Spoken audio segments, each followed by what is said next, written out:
You know, when I think of this election, it's not so much a choice between two people.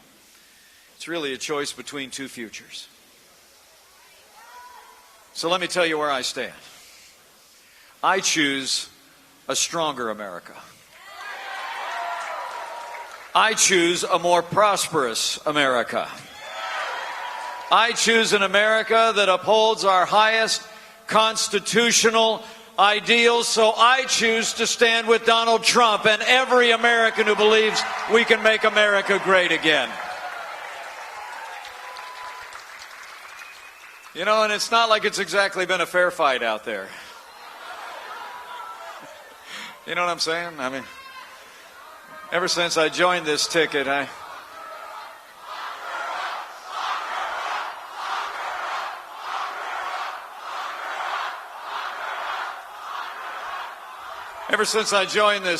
got to tell you, it's like I got to turn on the television in the morning with a stick. I never know what's going to be on there. I mean, it's like the media's doing half of Hillary Clinton's work for her every day. But the amazing thing is Donald Trump is still winning hearts and minds every day, and he's going to win all the way to the White House. But it really is amazing. It really is amazing the way the media, the allies of Hillary Clinton in the media, have been constantly criticizing my opponent. And their willful ignorance about our opponent has been something to watch. Especially when it comes to the fast and loose ethics of the Clintons. You know, it really is amazing to think about it. We all know the story. While Hillary Clinton was Secretary of State, in charge of all the foreign policy of the United States, her family had a private foundation that took millions of dollars from foreign governments and foreign donors, and she had a private server in between those two things, apparently to keep away from the public the communications about what exactly was going on. But you know, truth is a force of nature, and truth has a way of making its way out. I mean, we found out in the last week alone that the State Department under Hillary Clinton actually offered the FBI a quid pro quo if they would allow her to change the classified status of certain emails. We found out that even though she said it had never happened, that while she was Secretary of State, aides to Hillary Clinton actually said that they should flag businesses that were friends of the Clintons for contracts for the reconstruction of Haiti after an earthquake.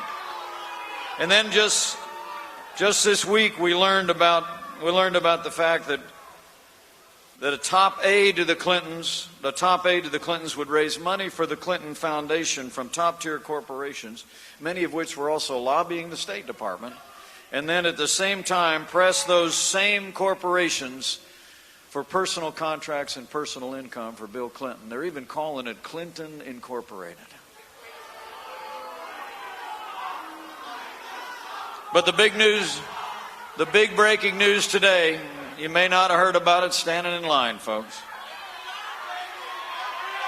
is that now we just learned that Hillary Clinton may have been a whole lot more than extremely careless when it came to handling classified information. The director of the FBI, James Comey, this afternoon just sent a letter to the Congress reopening the investigation against Hillary Clinton and her private email server.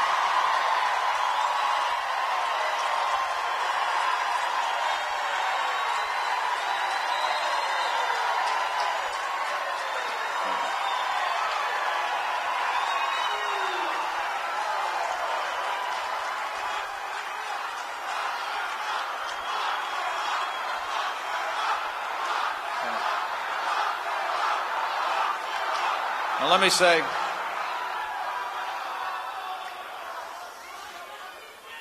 me say regarding this very serious announcement by the FBI, I know I speak on behalf of my running mate when I say we commend the FBI for having the courage to reopen this case, because no one is above the law.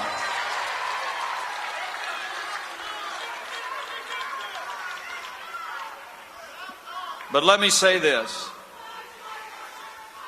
Men and women of Pennsylvania, let me say this.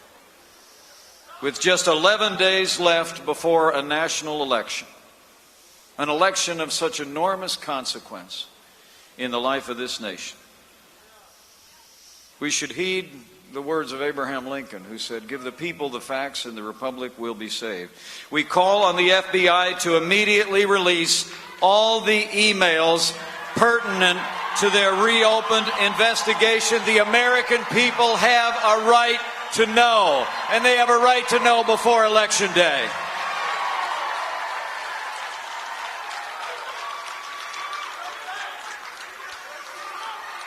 You know, I don't know about the rest of you, but I'm sick and tired of the Clinton scandals and corruptions and pay-to-play politics. It's been emblematic of 30 years in public life with those two.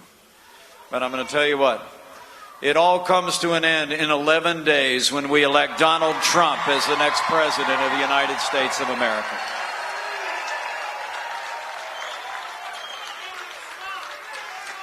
And let me make you a promise. Not only are we going to stop the Clintons in their tracks, but we're going to drain the swamp in Washington, D.C.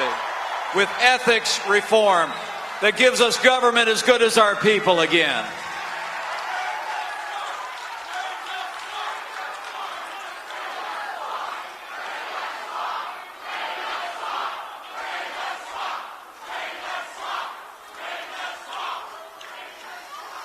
You know, because the truth is with all of these swirling controversies, the fact is that this election is about a whole lot more big things than their small ethics.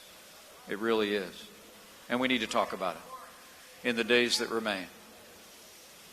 I mean, I really do believe, as I gather before you today, that my hope and my challenge to all of you is that you'll leave here today and you'll go tell somebody.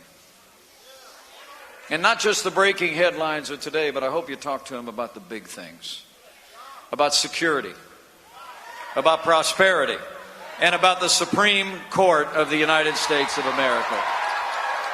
They're all on the ballot. They're all on the ballot. So let's talk about it.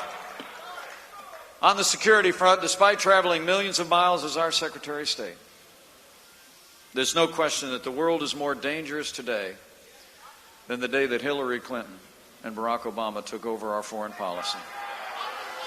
7.5 years of Barack Obama and Hillary Clinton's policies have weakened America's place in the world. Our allies are less secure, our enemies are more emboldened. You know, history teaches that weakness arouses evil. And I would offer that the weak and apologetic foreign policy of this administration, the architect of which was Hillary Clinton, of leading from behind, of moving red lines, of feigning resets with Russia and paying ransom to terrorist sponsoring states is emblematic of a failed leadership on the world stage. Let me make you a promise. When Donald Trump becomes president of the United States, we won't be paying ransom to terrorist sponsoring states. They'll be paying a price if they threaten or detain the American people. But it was Hillary Clinton who actually initiated that disastrous agreement with the radical mullahs in Iran that culminated in that hundreds of millions in currency on the day that 4 Americans were released. $150 billion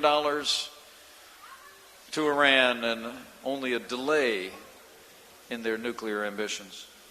And it was Hillary Clinton as Secretary of State that failed to renegotiate that agreement with the sovereign country of Iraq that would have allowed us to keep American forces there, to preserve the hard-fought gains the American soldier had won in Operation Iraqi Freedom by the end of 2008. And make no mistake about it, through great sacrifice and courageous service, the American soldier won the peace in Iraq.